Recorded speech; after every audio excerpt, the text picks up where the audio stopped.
Récemment, j'ai fait une illustration pour laquelle j'ai utilisé pas mal de calques, alors je me suis dit que ce serait intéressant de vous montrer comment je me suis organisée. Donc c'est parti! On va partir du début, j'enlève tous les calques. Je me mets toujours un calque avec un fond blanc en premier, ça me permet d'avoir un fond, quel que soit ce que je vais dessiner par la suite.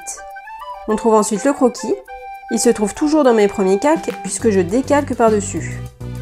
Le fait d'avoir mis un fond de couleur pour le premier calque est utile, parce que comme ça, quand je vais bidouiller mon croquis, je ne vais pas me retrouver avec un fond transparent qui me gêne pour lire mon croquis. Vous voyez? Ensuite, je me suis mis un repère pour essayer de bien composer l'illustration.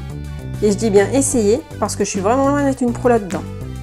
Mais grosso modo, on divise par 3 en longueur et en hauteur le cadre de l'image, et on trace des droites. Puis l'idéal, ça va être de placer les éléments importants de l'image dans le croisement des lignes.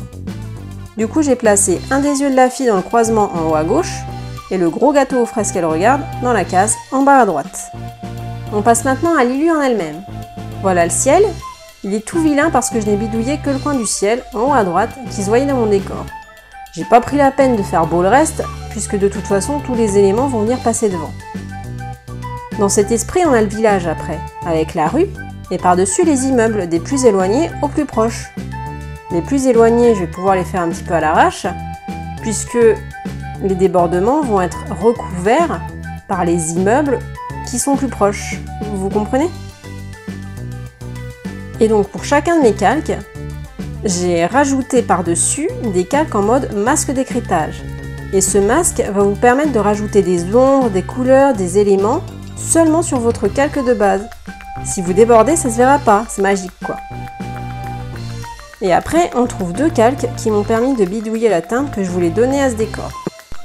Ensuite, on a la vitrine de la boulangerie. Vous allez me dire, mais attends, la vitrine elle devrait recouvrir aussi la fille et le bout du store. Du coup, on va le mettre plus tard. J'y ai pensé, mais je me suis aussi dit que plus on est proche d'une vitre, et plus on voit l'élément net. Donc je me suis dit que j'allais plus tard refaire un effet vitrine sur la fille et le store, mais avec une opacité bien plus faible. Enfin, on verra ça après. Donc maintenant, on a le store, avant la fille, puisque le personnage va passer devant un bout de store. Comme pour le décor, j'ai mis des calques en mode masque d'écrêtage pour ne pas me soucier de dépasser.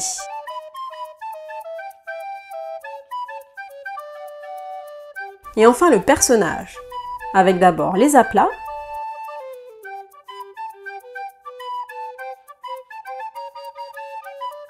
ensuite les calques d'ombrage, puis le line, afin qu'il ne se fasse pas affecter par les ombres que j'ai pu appliquer, et je termine par le blanc des yeux, pour qu'il puisse passer par-dessus la pupille que j'ai dessinée sur mon calque de line. Et on a donc la deuxième vitrine, qui passe seulement sur le personnage et le store, avec une opacité bien plus faible que ce que j'ai pu faire précédemment. J'ajoute également le reflet de la lumière de la vitrine. J'ai placé ensuite les reflets des gâteaux qui se font sur la vitre. Donc c'est tout simplement un copier-coller de mon dossier viennoiserie dont j'ai diminué l'opacité. En réalité, les reflets d'une vitre, c'est comme dans un miroir, donc ce que j'ai fait est faussé, mais puisqu'on voit pas beaucoup les reflets et qu'ils sont pas très voyants, on va dire que ça passe. Puis on a la table où sont posés les gâteaux. Et comme pour les bâtiments, encore une fois, on a des masques d'écrêtage. Comme ça, j'ai pu bidouiller comme je voulais la lumière, les couleurs que je voulais mettre. Et enfin, on a les gâteaux. Donc j'ai fait un aplat de tous mes gâteaux sur des calques séparés. Et j'ai pu ainsi rajouter les détails grâce au masque d'écrêtage. Ensuite, par-dessus tout ça, j'ai rajouté quelques calques avec des couleurs recouvrant tous mes gâteaux pour essayer de trouver une ambiance sympa.